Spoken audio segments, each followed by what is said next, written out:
तो भैया तुम्हारे साथ एक बहुत बड़ी दिक्कत है कि फिजिक्स को तुमने समझ लिया है इस दुनिया का सबसे बड़ा सब्जेक्ट और तुम्हें लगता है कि फिजिक्स तुमसे हो नहीं रही है। तो इस वीडियो को देखना।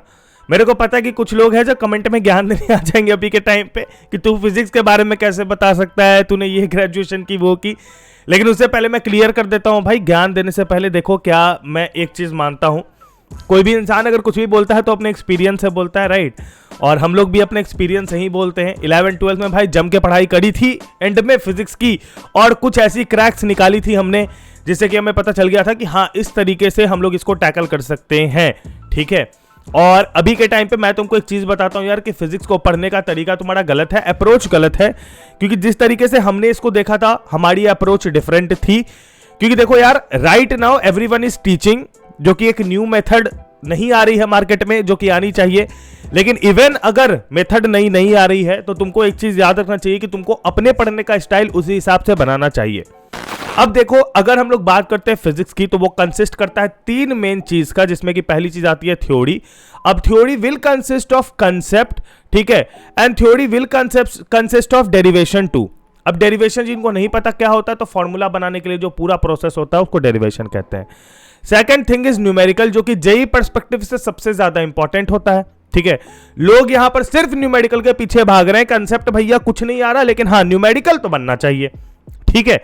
और थर्ड चीज जो होती है, जो आपको फिजिक्स में मेन ध्यान रखना है, वो रहता है यार टाइप्स ऑफ क्वेश्चन पे, ठीक है।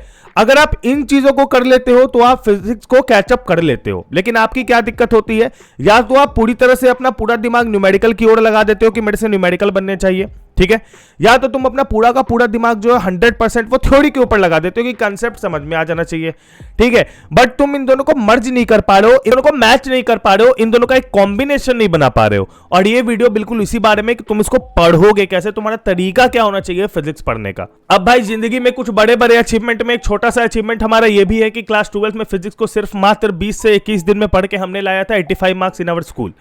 अब देखो क्या था क्लास 12 2019 का, अगर आप जाके पेपर चेक करोगे, that was one of the most difficult papers, ठीक है।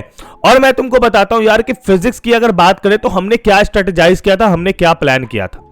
हमारा जो मेन कहते हैं ना, मेन अप्रोच होता है फिजिक्स को पढ़ने का एक, वो पता है क्या था मेन अप्रोच? मेरा मेन अप्रोच ये था भाई कि मेरे को कंसेप्ट पूरे जाने चाहिए। अब whenever you are watching a lecture, तुम लेक्चर देखते हो तो तुम्हारा क्या रहता है कि तुमने चुपचाप से लेक्चर देख ली, हाँ मेरे को लॉजिक समझ में आ गया, वर्किंग समझ में आ गया, थोड़ा मैकेनिज्म समझ में आ गया, निकल गए हम करके। ये नहीं करना है।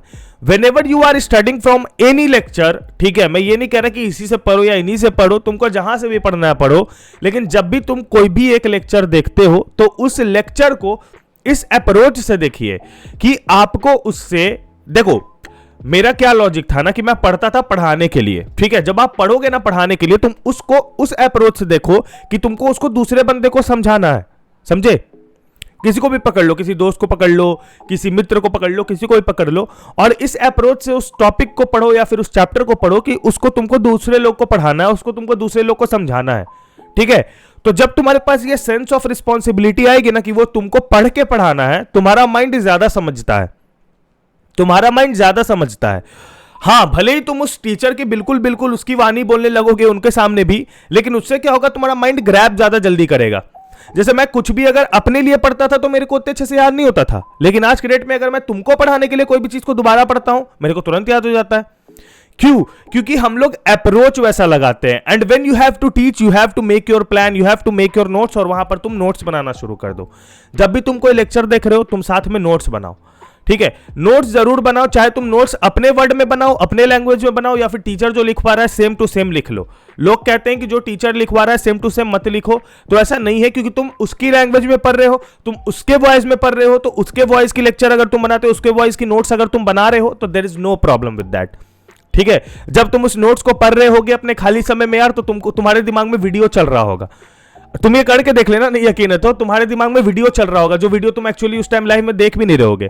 लेकिन जब तुम नोट्स पढ़ोगे तो तुमको याद होगा, सर यहाँ पर ये वाला जोक मारते, सर ने ऐसे पढ़ाया था, अरे सर ने यहाँ पर ये बोला था, ये चीज इंपॉर्टेंट थी। और उनकी अगर तुम लैंग्वेज की नोट्स उतारते हो तो that is more than sufficient and more than enough, बहुत अच्छा, ठीक है। नाउ डेरिवेशन के लिए जब आप नोट्स बना रहे हो ना, तो मैंने एक अलग कॉपी बनाई थी छोटी की, जिस कॉपी का नाम मैंने रखा था फिजिक्स डेरिवेशन, ठीक है। हमारे तरफ 5 रुपए की महावीर की कॉपी आती है, ठीक है। अब पता नहीं उसका भी भाई रेट बढ़ गया होगा, मेरे को आइडिया नहीं है, लेकिन एक 5 रुपए की छोटी महावीर की कॉपी आती है। मैंने अपने सारे के सारे ऑल डेरिवेशंस को उसमें नोट किए थे, ऑल डेरिवेशंस को। और पता है किस तरीके से, जैसे मान लो कि मैंने स्नेल्स लॉ का डेरिवेशन वहां पर करना था, मेरे को लिखना था, ठीक है। अब स्नेल्स लॉ का डेरिवेशन मैं नॉर्मली भी लिख सकता हूं, लेकिन मैंने वैसे नहीं लिखा, पहले मैंने क्वेश्चंस लिखे। आज तक एग्जाम में जिस जिस क्वेश्चन के तरीके से स्नेल्स लॉ आया है, अब ऐसा डायरेक्ट तो नहीं बोल देते कि राइट स्नेल्स लॉ, नहीं ना, उसमें कुछ अलग तरीके से अलग क्वेश्चन को घुमा के लिखते हैं। तो मैंने भी बिल्कुल उसी तरीके से सारे क्वेश्चन लिख दिए और नीचे में डेरिवेशन लिख दिया कि इस प्रकार के क्वेश्चन आएंगे तो मेरे को ये लिखना है। ये हो गया अपने बोर्ड्स पर्सपेक्टिव से। पर क्या डेरिवेशन भैया जेईई पर्सपेक्टिव से इंपॉर्टेंट है? बहुत इंपॉर्टेंट है। While solving numericals, derivation gives you idea. कैसे? मैं तुमको समझाता हूं। तुम्हारे पास क्या चीजें रिक्वायर्ड है, तुम्हारे पास क्या चीजें गिवन है, और तुमको क्या चीजों का यूज पड़ेगा, किस चीजों को तुमको कहां से लाना है, ये सारी चीजें न्यूमेरिकल्स का एक पार्ट होती है। और डेरिवेशन तुमको एक आइडिया देता है कि इस प्रोसेस में ये चीज था, तो मैं हो सकता है कि थोड़ा बैक जाके डायरेक्ट ना बैठाऊं, लेकिन वहां पर मैं ये चीज बैठा के इसका एक प्रॉपर आंसर लेके आ सकता हूं। और ये तुम अप्लाई करोगे तो तुमको बहुत सारे क्वेश्चन में लग जाएगा, ठीक है। न्यूमेरिकल का अप्रोच गलत क्यों है? क्योंकि लोगों को लगता है यार कि एनसीईआरटी को वो लोग समझते हैं कि न्यूमेरिकल्स में कुछ है ही नहीं, सिर्फ एचसी वर्मा बनाओ और मटेरियल्स बना लो, काम खत्म हो गया। एक्चुअली 95% काम खत्म हो गया, लेकिन 5% एनसीईआरटी देगा यार। एनसीईआरटी के बेसिक से लेके क्या होता है कि एनसीईआरटी में भले न्यूमेरिकल की संख्या ऑफ कोर्स बहुत कम है, 10 से 15 न्यूमेरिकल एक चैप्टर से मिल जाएंगे। अब वो 10 से 15 न्यूमेरिकल्स में क्या होता है ना कि डिफरेंट वैरायटीज मिल जाती है, डिफरेंट लेवल्स मिल जाते हैं, तो काम आसान हो जाता है कि हाँ एक फ्रेश, कहते हैं ना, फ्रेश आइडिया हो जाती है। उसके बाद तुम कुछ भी सॉल्व करने बैठोगे, तुम्हारे कम से कम 40% ज्यादा एफिशिएंसी से वो चीजें सॉल्व होना शुरू हो जाएंगी, which is a very big deal. तो उसको तुम बिल्कुल ध्यान से और उसको बिल्कुल अच्छे से देखना, क्योंकि ये बहुत इंपॉर्टेंट बात है, समझे। और तुम इस तरीके से अपना फिजिक्स पढ़ो, क्योंकि तुमको एक पीरियोडिक स्टडी की जरूरत है इसमें। अगर तुमको लगता है फिजिक्स को रट के, डेरिवेशन रट के, फॉर्मूला रट के, न्यूमेरिकल्स का तरीका रट के मैं फिजिक्स में निकल जाऊंगा, तो हर बार एक अलग क्वेश्चन आएगा जो कि तुमसे नहीं सॉल्व होगा, ये याद रखना। तो इसको कंसेप्चुअल जितना पढ़ोगे, लॉजिकल जितना पढ़ोगे और पीरियोडिकली जितना पढ़ोगे, नोट्स बना के, डेरिवेशन बना के, ये उतना ही प्यारा बनेगा, ये उतना ही समझ आएगा। क्योंकि इसमें पता है फिजिक्स को तुमको एक साइंटिस्ट की तरह पढ़ना होता है कि हाँ भैया मेरे को उसको प्रेजेंट करना आगे। अगर तुमको इसको आगे प्रेजेंट करना है, अगर इसमें तुमको रिसर्च करना है, ये सोच के पढ़ोगे तो तुमको ऑटोमेटिकली वो तुम्हारा एक काम लगेगा, ना कि तुम्हारा एक बर्डन। और यही डिफरेंस हो जाता है पढ़ने में। तो इस बात को बिल्कुल ध्यान में रख के ही फिजिक्स को पढ़ना, बहुत मजा आएगा पढ़ने में, इसकी गारंटी मैं खुद लेता हूं, ठीक है। तब तक के लिए अगर वीडियो पसंद आई हो तो लाइक करना, चैनल को सब्सक्राइब करना। Bye bye, take care, peace, जय हिंद, वंदे मातरम।